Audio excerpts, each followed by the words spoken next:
10-Minute University is a program of Clackamas County Master Gardeners Association. It is offered in collaboration with and in support of the OSU Extension Service Master Gardener Program. Today, we're in for a treat. We have a guest speaker, Richard Bertram, who is a fellow Master Gardener from Umatilla County, Oregon. Richard has been a gardener using the hydroponic method for growing a variety of vegetables. He began 9 years ago and, to my knowledge, never looked back. So we're really pleased to introduce Richard and benefit from his knowledge and experience for the past 9 years. Hi, I'm Richard Bertram, and I've been, well, about 10 years ago, I started researching doing hydroponics in my basement, essentially, and I learned it. I ran into some YouTube videos that were really helpful for getting me started, and they're put out by a fellow by the name of Bobby, whose YouTube site is called MHP Gardener, and it stands for Motorhome Park Gardener. And he's got a greenhouse and a garden at the back of his motorhome court, and he done some fascinating things with hydroponics. So that's where I learned, and at that point, I started to research, and it made a lot of sense to get into kratky hydroponics, which is the subject of this presentation. This is a very small part of the overall possibilities for hydroponic systems, but it's the simplest and easiest to use. So let's go on to the next slide, Sherry. We're gonna try and give you everything you need to know to basically get started. You won't be experts, but you can certainly start having fun. And you'll see from my slides that you can do that. Next. Often asked whether hydroponics is better or worse than growing plants in soil. And I would just simply say it's different. The idea of hydroponics is to provide the nutrients that the plant wants in a liquid base, and the little roots go out and find these little chemicals and what have you that they want to absorb.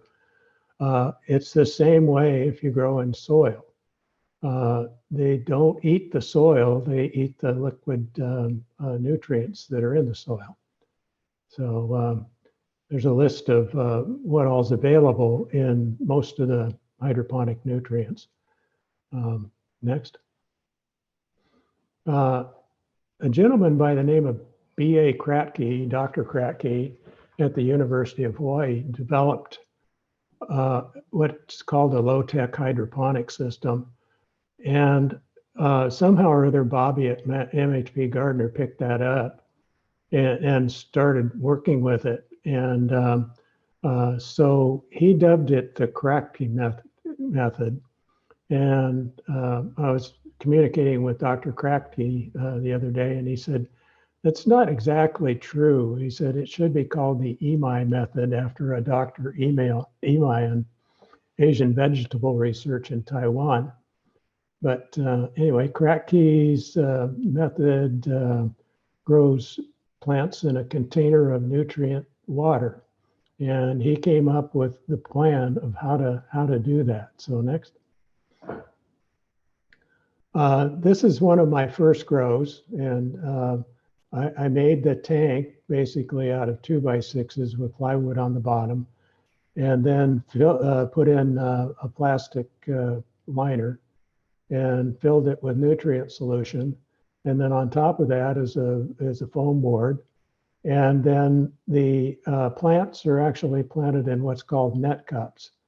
And Kratky's whole idea was that if you suspended plants over a net cup, the roots would reach down into the nutrient solution, and the plant would grow. Of course, then that's a question about oxygen and other gases that the plant might want to use to pick up through its roots. So as the plants grow, the nutrient solution drops down, and you get air absorbing roots. And that's what Dr. Kratky learned about. So next slide. It's pretty effective. It's probably, well, I don't know. I love it. I get a little enthusiastic about it, but that's okay.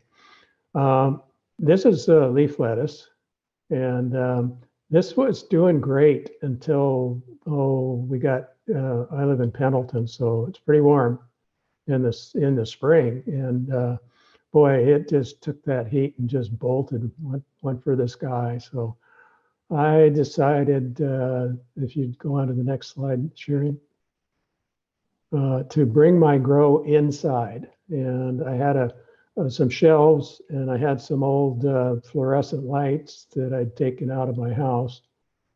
And so I set them up with 6500K fluorescent bulbs, and started growing in my basement. And honestly, I've never looked back. It's an amazing process. I'm not even sure what these are. They're some type of green, but you can see they did all right. Next. This is Portuguese kale, and it does pretty good in the system. Next.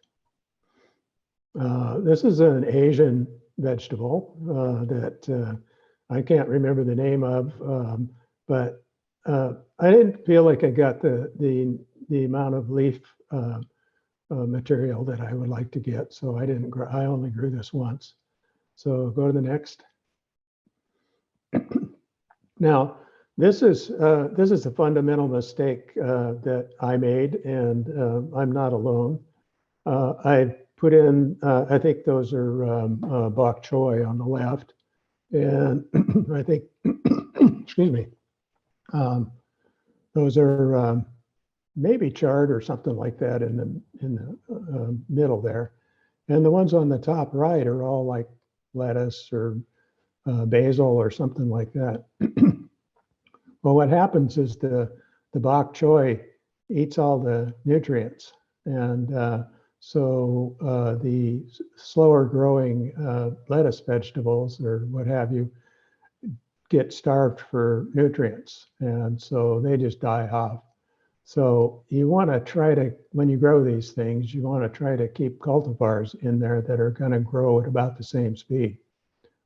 Next. This is a collard grow. I love collard greens. My wife doesn't care for them, so I don't do it too much, but next. A little bit of little gem lettuce that I tried a while back. Next. This is Portuguese kale that I put a couple of lights on it, and I let it grow out as much as I could. You can see it. It was pretty happy. Got quite a bit out of that. Next. I brought my grow out of the shelves that it was in and made a little bit of a nicer arrangement. And this worked out pretty good. I think I'm either still using fluorescent lights, or I converted my fluorescent lights over to LED bulbs. Either way, it grows them just fine. The thing that kind of did this system in is I'm just getting too old to get up and down and crawl around on the floor to harvest vegetables. So now I have everything sitting on rolling shelves or tables, actually. So next.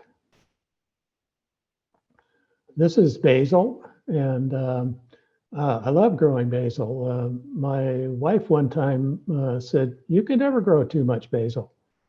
Well, she doesn't say that anymore, but anyway, when I grow basil, I get a lot of crop out of it. So next slide. It's grown up there in the bottom, and it's about ready to harvest. Typically, I go through and trim out the leaves. Not all of them. I leave some of them, and that plant will continue to grow after I've harvested the basil off of it. That's worked out really good for me. Next. People always ask me if you can grow tomatoes, and I kind of told them no, but I guess I was wrong because these are called dwarf tomatoes. They're called Pinocchio. How they got that name, I don't know, but there's a Pinocchio red and a Pinocchio gold, and these, of course, are the gold. And you can see they do amazingly well. You know, you may need to put 2 lights on them when they get big like this, but they're going to give you a lot of tomatoes. Next.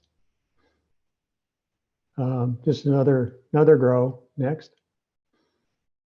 And this would be the harvest. Now I didn't want to put in too many pictures. I mean, there's probably 20 pictures of harvest, but you can see this is, I'm not fooling around here. I really get a lot of production out of these. So next. I was invited to, I talked to a guy down at the farmer's market one time, and he was with the Master Gardeners. And I told him I was doing hydroponics, and he said, "Would you come in and address our class?" So this is me addressing the Umatilla Master Gardeners, and this is collards in there, and you can see the root structure they put out.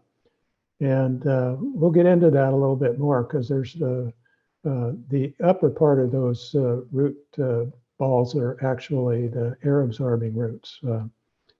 So the rest of them are sitting down in the nutrient solution. So next. Well, Mr. Kratky actually patented his method, and it's called non-circulating hydroponics, with where you suspend the lettuce over the top of the nutrient solution, and that's essentially what he brought us. And so next, I had the opportunity to get a hold of Dr. Kratky because I wanted to be able to use his slide, and it's been a lot of fun because. He actually reviewed this program. Thank you, Dr. Kratky. The idea is that like the blue part is the foam board, and there'll be a hole in the foam board, and the net cup, which is the magic, actually sits down into the nutrient solution. And so the plant can put its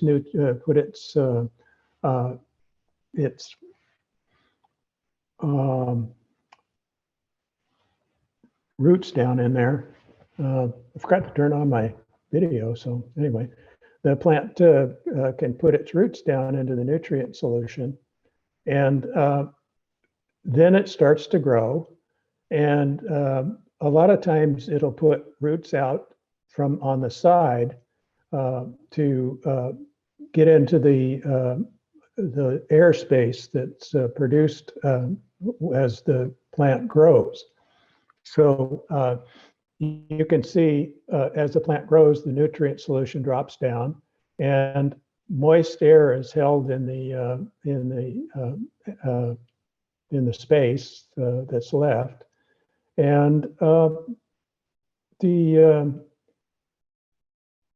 the whole system just works because the plant knows how to create its own air absorbing roots. And okay, so next.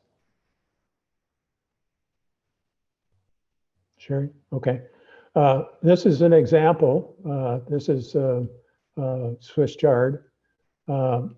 If you go on to the next slide, we're going to zero in on the roots. And if you look at those roots fairly carefully, you will see that there's almost a straight line of delineation. Above that is little well, it's the air absorbing roots. They're real fluffy and very fine. And then the longer roots drape down into the nutrient solution, and they just kind of spread out, and they just seem to run around the nutrient solution and absorbing what they want. So it's always fascinated me that you use the same nutrient solution, but you use different seeds and you get different results. And it just leads you to think that maybe the plants know what they want to get, and they go pick around in those 13 elements to get just exactly what they want. But it's kind of the miracle as far as I can tell. So next. So the Kratky method is very very miserly as far as water is concerned. It is truly an off-grid system. You can do it anywhere. And it's pretty simple to start. And once you get started, the cost to make your additional plants or additional crops is only the seeds and the nutrient solution. So, it takes a little upfront purchase, but once you got it, you got it. So next.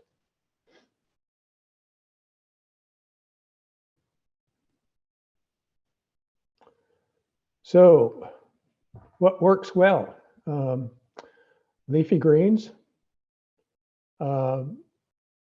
You've got to kind of keep the nutrient quantity balanced out to the plants that you want to grow. For example, if I want to grow leafy greens, I'm going to need at least a gallon or two of nutrients to grow every single plant.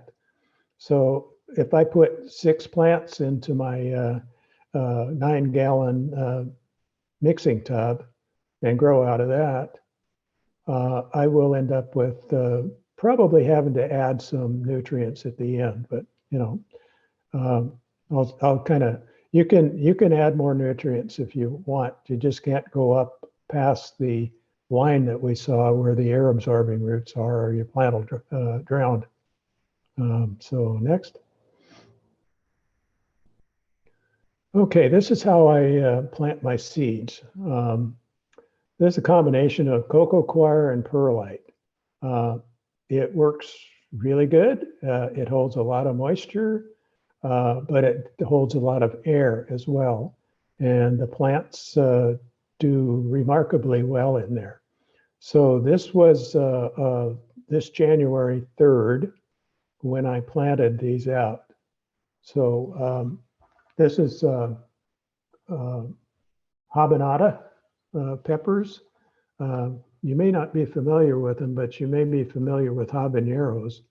And they're just miserably hot, but they're really tasty. So I love the taste, but I can't stand the heat. So the habanadas are a new cultivar, and you can, they just aren't that hot. They're maybe have a little bit of heat, but not much. So I'm excited to get these to grow for me. Next.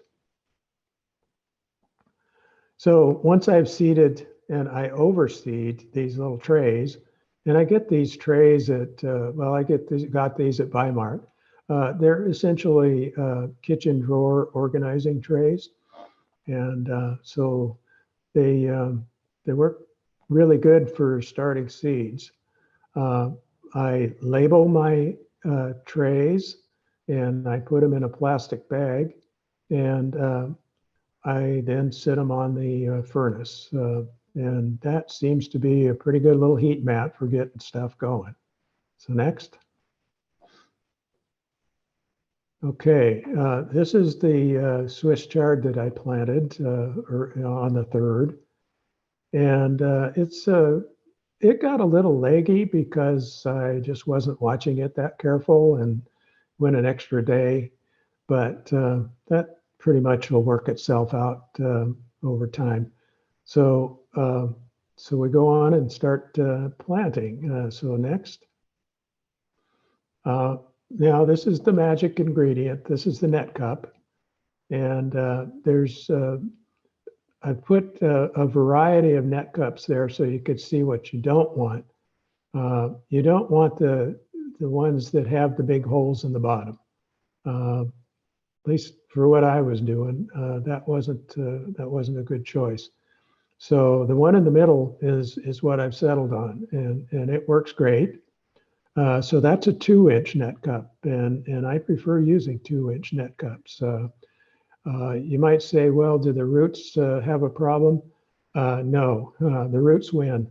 You won't have a problem with the 2-inch net cup growing greens for sure, and even tomatoes. So, and then the one on the right is a 3-inch net cup. And so there's a variety. There's no advantage as far as I can see to using the 3-inch net cup, but there are applications for it you might want to consider. Notice that I've got plastic, or excuse me, the foil over the top of the one net cup. That's in case I want to grow something and I don't want to use all the holes that I have in my supporting foam board. So they'll just fit right in there and stop the light from getting in. And light is the enemy, because once light gets to your nutrient solution, you're going to get green slime, and you don't want that. So next.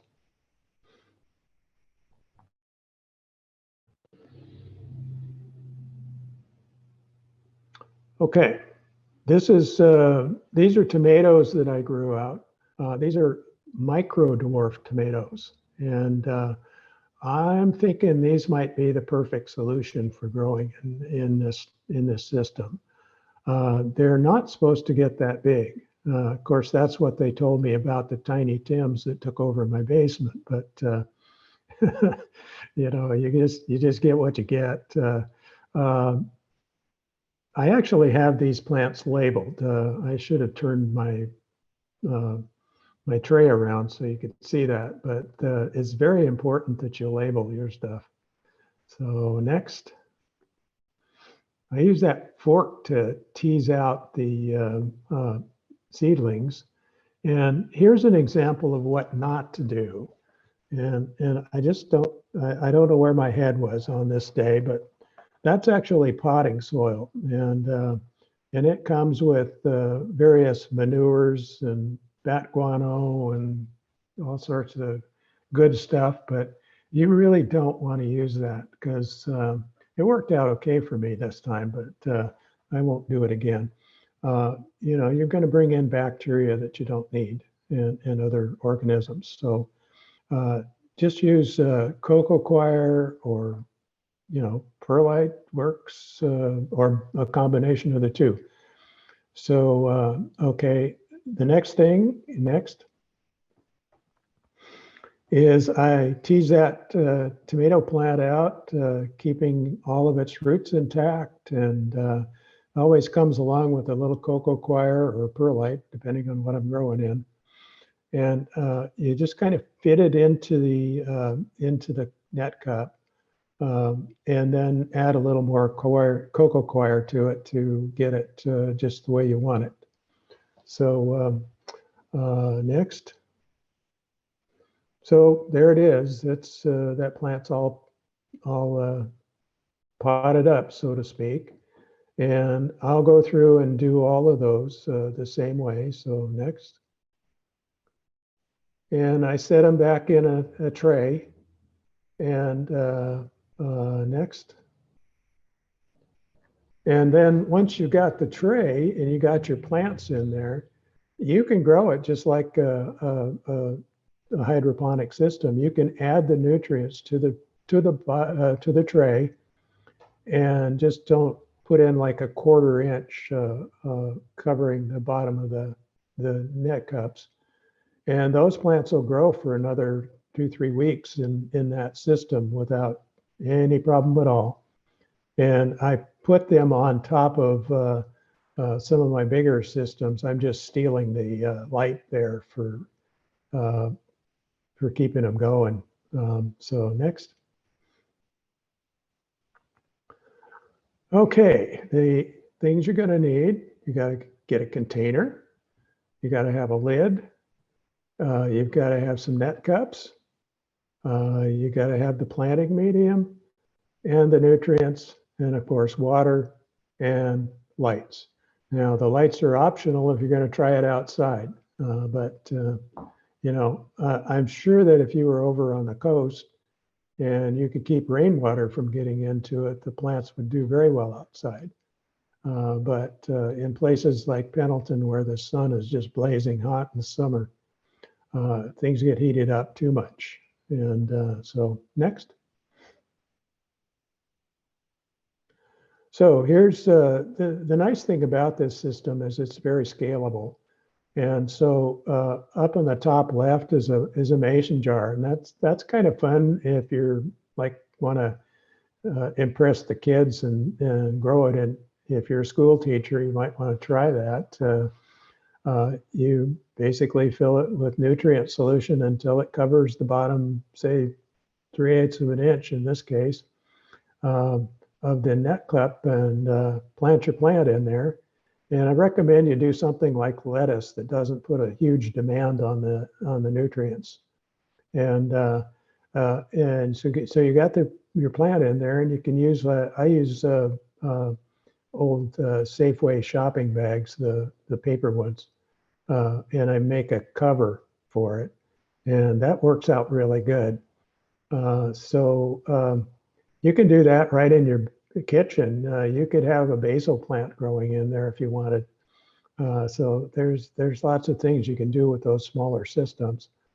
And then as far as tanks, that 3-inch, or I mean the mayonnaise container, or I think pickles come in that, and so delis have those a lot, and they'll generally just give them to you if you ask for them. So that's a good way to start. And you can certainly grow in 5-gallon buckets. By the way, that's a really big net cup in there. That just sits right on the edge of the bucket. So you can work with that if you want to have something to experiment with. Or you can just use the lid of the bucket and drill a couple holes in it and do it the same way I'm doing it with the concrete mixing tubs. So anyway, there's the 5-gallon storage totes or whatever. The one I use almost exclusively is the 9-gallon concrete mixing tubs. You can get those at Lowe's or Home Depot. Pretty reasonable. They're like $8 a piece. So you know it doesn't break the bank, and once you've got it, you can use it forever. This particular one, it looks like it's kind of scratched up. I actually mixed some concrete in it, but I have extras, and I use them from time to time. So next.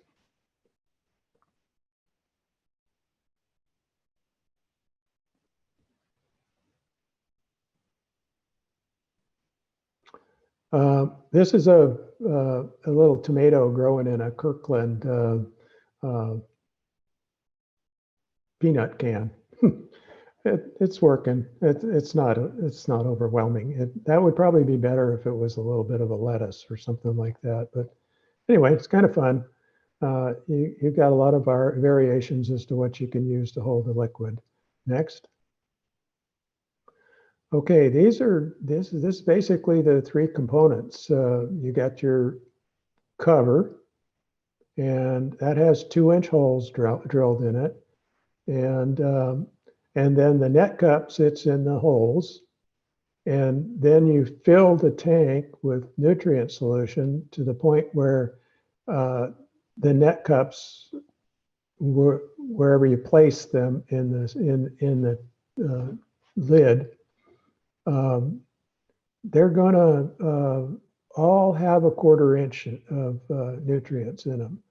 And the way you get that to happen is you have to kind of level the concrete mixing tub. So I use, if you see on the right there, just right next to the tub, there's a bunch of little pieces of wood. Those are shims that you can get at the lumber store. They're just thin little pieces of, I think, cedar, and they work great for leveling those tanks, those containers. So next. If you don't have a 2-inch hole saw, I bet your neighbor does, or one of your friends. So don't feel like you got to go out and spend the 14 or 15 bucks you got to do that. But you only have to drill the holes once, so it's not a big deal. So next. This is an example of the net cup mounted in the lid of the bucket or the tub. And you can see that there's a little bit of water in the bottom of that. And that's what we're looking for. So next. Okay, we're going to fill this tank. I put the nutrients in, and after years of schlepping water from the laundry room over to my grower area, I put a hose in there. So makes it really easy to fill my tubs now, but you probably won't do that, but that's how it works. Just fill them up, and you're going to take it out. You can see the white around the top edge of the mixing tub. That's pretty much where your liquid level is going to be to have it all, the geometry of the whole thing work out. So next. And just a reminder that you got to level it.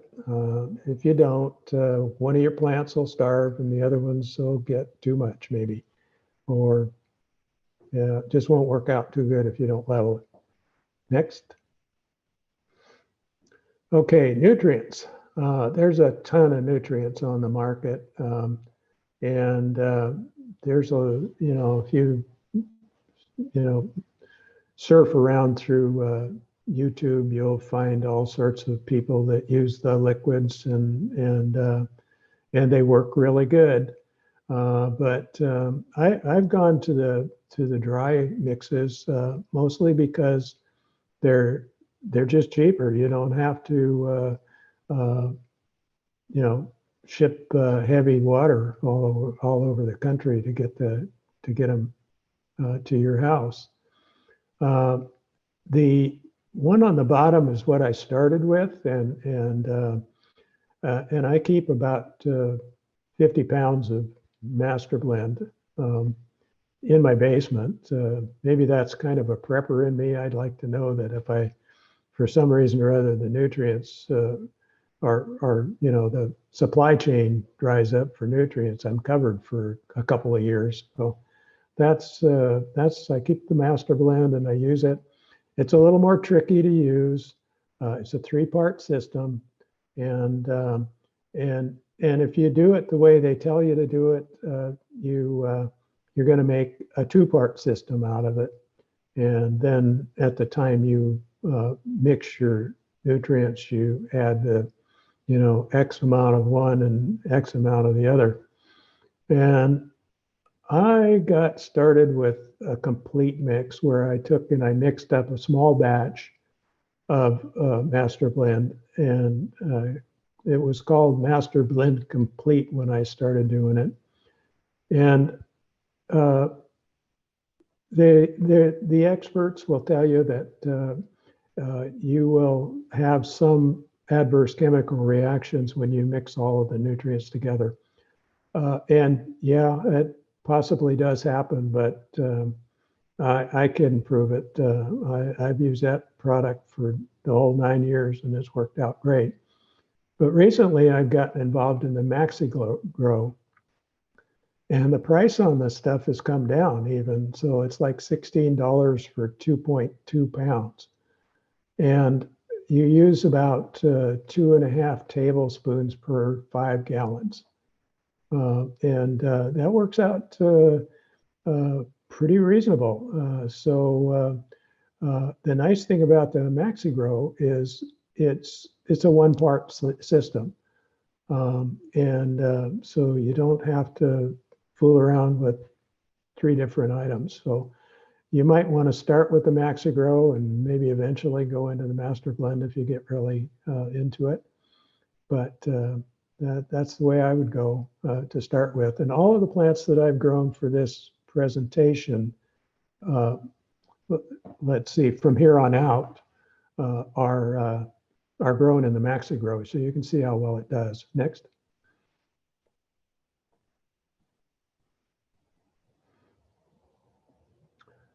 Okay, we're ready to plant the garden. We've got the lid, we've got the holes, we got the nutrient solution, we got it all leveled. We just pop these babies in there and you're done with planting. And it's just that easy.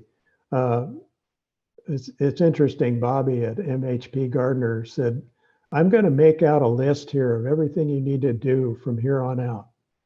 And he says, right here on this piece of paper, and he shows a piece of paper and he says, there it is. It's just nothing. Of course, I go down and I talk to my plants and I look at them and I make sure they're happy and make sure that some nasty bug hasn't slipped in. But generally, that's not a big problem. So next. So this is this isn't that seeding or grow. This is an earlier grow that I started to the end of November, somewhere in 1st of December, somewhere in there. And the pictures are the same grow. They're just from 2 different angles. But I was really kind of impressed with how well these guys did. And so that's on the maxi grow. So, you know, you're going to like what you get. Next. This is after I've cut it back or harvested. And essentially I leave a fairly healthy group of seeds. This is about a week afterwards. I kind of forgot to take a picture of it. So this is like a week afterwards. And you can see those leaves are coming back pretty strong already. So about 2 weeks later, I come in and harvest it all and start over. So that's the way I do it. I do 2 harvests and then I start over. And I start my seeds probably shortly after the first harvest. So they're going to be ready for the system. And so all you got to do is take everything down, clean it up, and put it back together and fill it up again, and you're back to growing vegetables. Next. I've gone crazy with tomatoes. I bought these are dwarf tomatoes. These are tiny Tims, and I grew those before, and they're downstairs growing right now. And I had those 4 on the left-hand side. I had those 4 in one tank, and I got the feeling they were just they were going to overwhelm the nutrient solution. So I set up 2 tanks. And the nice thing about the hydroponics, if you want to transplant, at least this system, if you want to transplant those tomatoes, which I did, you just have to go down and sort of tease the roots out of and along with the net cup and go from there. So it's easy to move them. And so this is the micro dwarf tomatoes that I have going now. And those I started on January 3rd. And they're taking their time, but they're I think what's going to happen is they're just all of a sudden going to just have a ton of tomatoes. Because if you see the pictures of them, they're just loaded with tomatoes, but they're not very big. So I think that might be the perfect solution. Over on the right is one that I've never grown before. It's called Red Robin, and it's just the picture kind of cuts off all of the blooms, but it throws out those blooms on long stems, and so I just go along. You might wonder about pollination. And I think they pollinate themselves pretty much, but it doesn't hurt to go along and tap the flower stems and just kind of get that pollen flowing around in there. But next.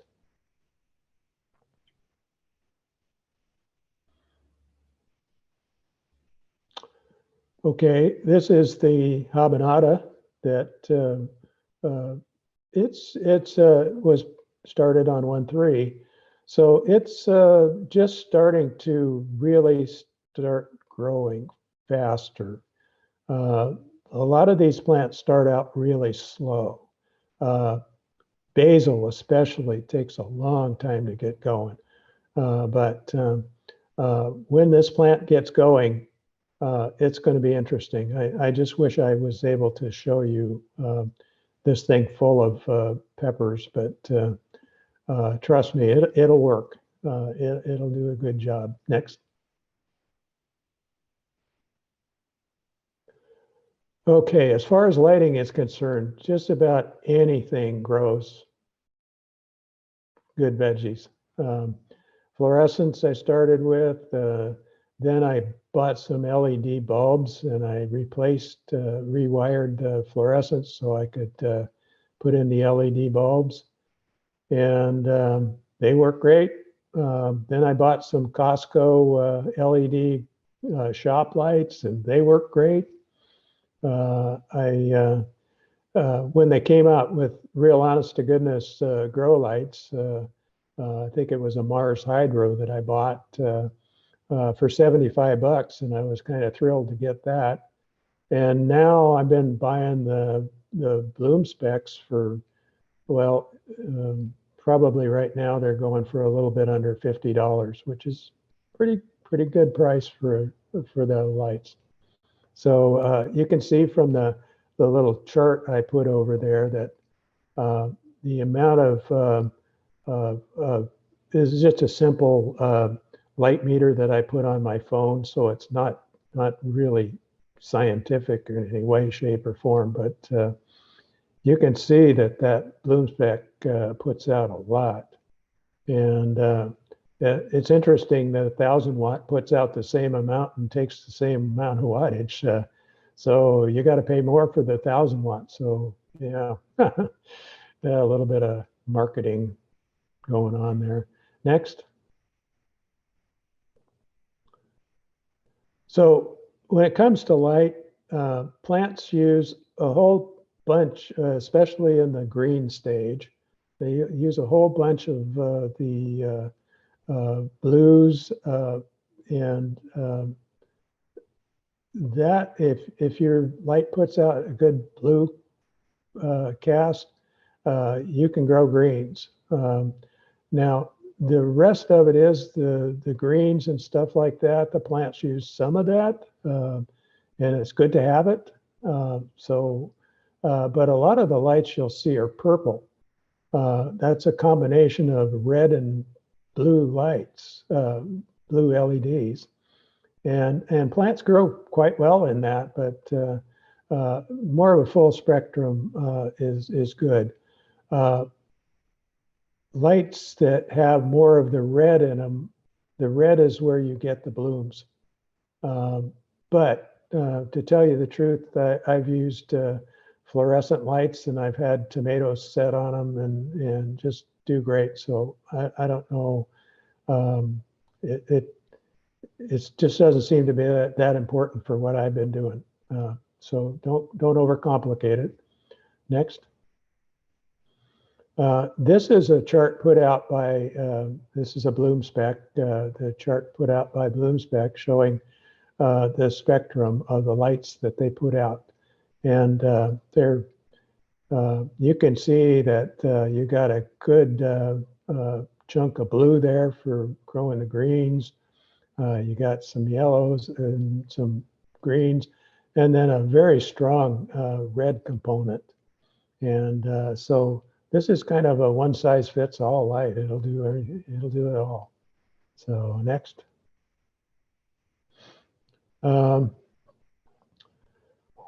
Well, the big one is keeping bugs out of your stuff, and I've actually been my worst enemy at that.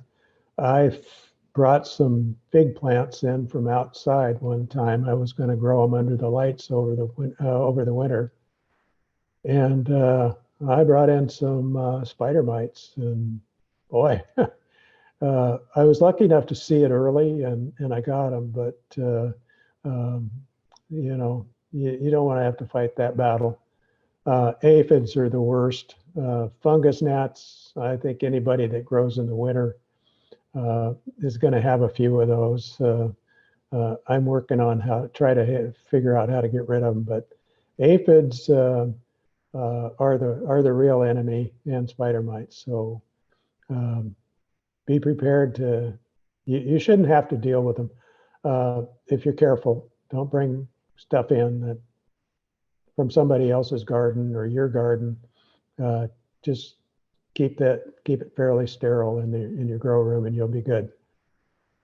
Yeah, the rest of it's pretty obvious there. Next. Okay, review.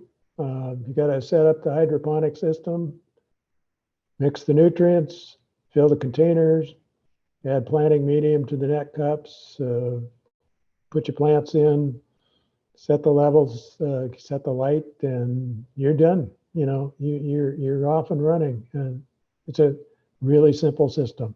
So I hope you'll try it. So next, some options for you to look at, and trust me, there's a ton of YouTube videos out there. Not all of them are, you know, you'll figure it out. There's some people that really don't know what they're doing, but you get to the guys, Albo Pepper,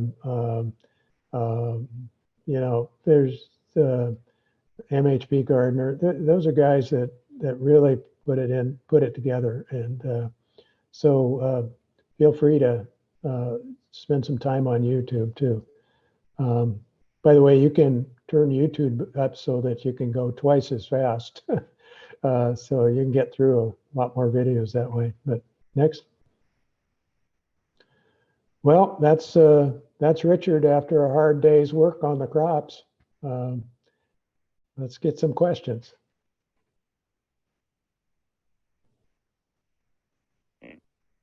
Thanks so much, Richard. This is wonderful information. I brought the slides back, the resource slides. Just want to mention that Oregon State University is offering an online introduction to hydroponics class. Oh. And the registration link is under that big picture. And you all will receive information about the resources in addition to the recording link to this presentation. So look in your email box for more details.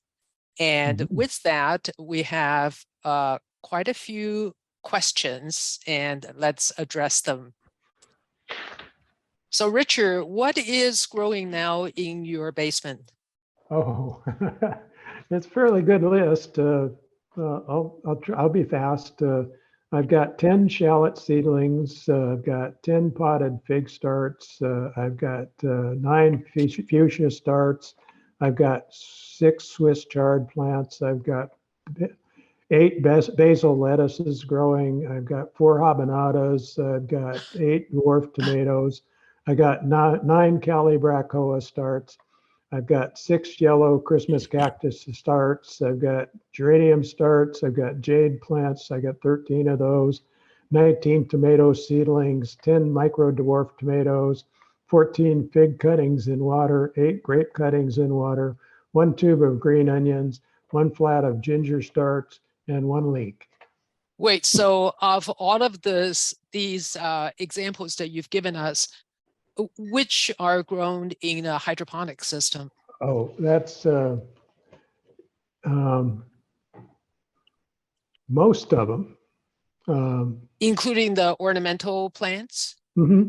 Ah, Yeah, they're not in the kratky system, but they're in cups with the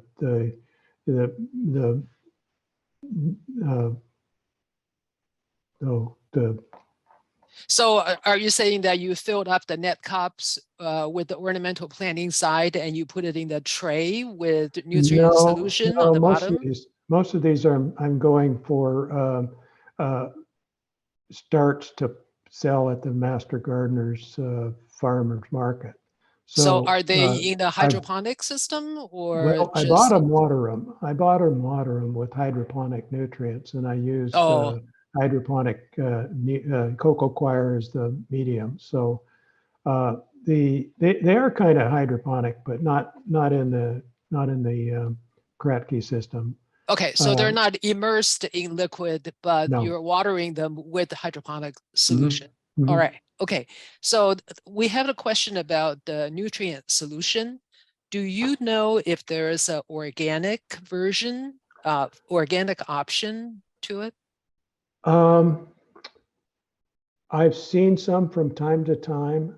I've never seen any proof that they really do that well. Um, I'm thinking that the difference. I know everybody wants to do organics, but I'm pretty sure that the nutrient level of these plants is equal to any organic product.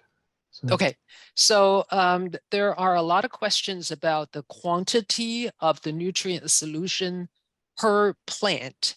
Obviously, some plants need less than others. So you gave example of tomato versus lettuce, chard. Do you have a sense roughly how a beginner might think about the size of the container, the kind of plants they want to grow, and how many can they put into a certain volume? mhm. Let's say a 5-gallon bucket. How many greens can you grow in it, or how many tomatoes can you grow in a 5-gallon? Well, it depends on the tomato. If Okay, it was let's a tiny Tim, you probably want to have quite a fair amount of liquid. Uh, if I put 4 tiny Tims in a nine gallon tub, uh, I'll be adding nutrients to it after about a month and a half to keep it. I never want to keep it filled, but I want to keep, at least a couple, 2, 3 inches of nutrients in the bottom. So that's a hard question to answer. Different plants, but if you had a 9 or 6 of those Swiss chard plants in one of my bigger systems, you would use all 9 gallons of the nutrients and have to add a little bit more. So I think could we say, let's say 15 gallons for 6, how's your math? That's That's about, 2.5. That's yeah, 2.5 yeah, gallons good, per yeah, per plant. yeah, Well, yeah, obviously, there's always the option of adding some nutrient solution, but not refilling the tank because you don't want to exactly, drown those air roots. So if you exactly. just keep the bottom filled with the liquid as it dries out, that's one option. The other option is just harvest sooner. So you Mhm. have younger greens, which potentially is more nutrient rich. Could you talk about the temperature of the growing liquid and the room temperature where you grow these plants? Yeah, in the wintertime, it runs about 67 degrees down there. My furnace is in that room, and all of the return air goes into that room. So it's essentially the same temperature as my house. So So obviously, if the temperature is warmer, you are having plants grow faster. If people grow in a cooler room, that they can expect mhm, plants to grow slower. slower. Yeah, Yep. In the summertime, we air condition down to 78 degrees. So that's what they'd be seeing in the summer. got it. And somebody asked about growing the density of plants that they can grow. It seemed to me in your system, it's more the nutrient solution volume that's available per plant as opposed to the kind of the real estate uh, above for the green canopy. What's Yeah. your experience? What will happen if the lower leaves aren't getting enough light, they'll just turn yellow and die. So that's kind of your clue as to when you've exceeded uh, the light.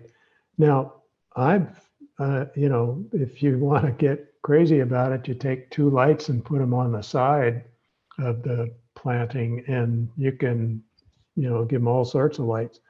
Um, they do respond quite well to the lights. So people are really interested in those micro tomato varieties, many of the examples you gave. Are Mhm. there special sources for them, or are they broadly available from seed providers? I don't think they're broadly available. Uh, there's, I can't think of the name of the site, but if you were to do a Google search on micro dwarf tomatoes, some of the first ones that come up are going to be the ones you're going to want to look at. There's one with kind of a picture of a farmer, and he's growing his seeds out of Florida, and every single one of his seeds has germinated for me. So I'm really excited about his stuff. Um, I'm, I don't want to waste the time to go Well, look up this. You'll why find don't it. you, what if you look up the information and we can include it in the follow-up email to everybody? Okay, that'd be Okay, great. Yeah, okay. love to do We that. had some questions about people wanting to use enriched organic materials like worm tea, etc. Do you recommend including those in the system? No, Because, bacteria, all sorts of contaminants. You know, it's going to smell after mm, 6, 7 weeks. If you can, rule out those problems, maybe you could do it. Um, I know Bobby tried an experiment with organics, and they didn't work very good for him. So, you okay, know, all right. So I think that's all the time we have today. And if folks have questions that were not answered during the session, feel free to email to the 10-Minute University email, and we'll be happy to answer them for you.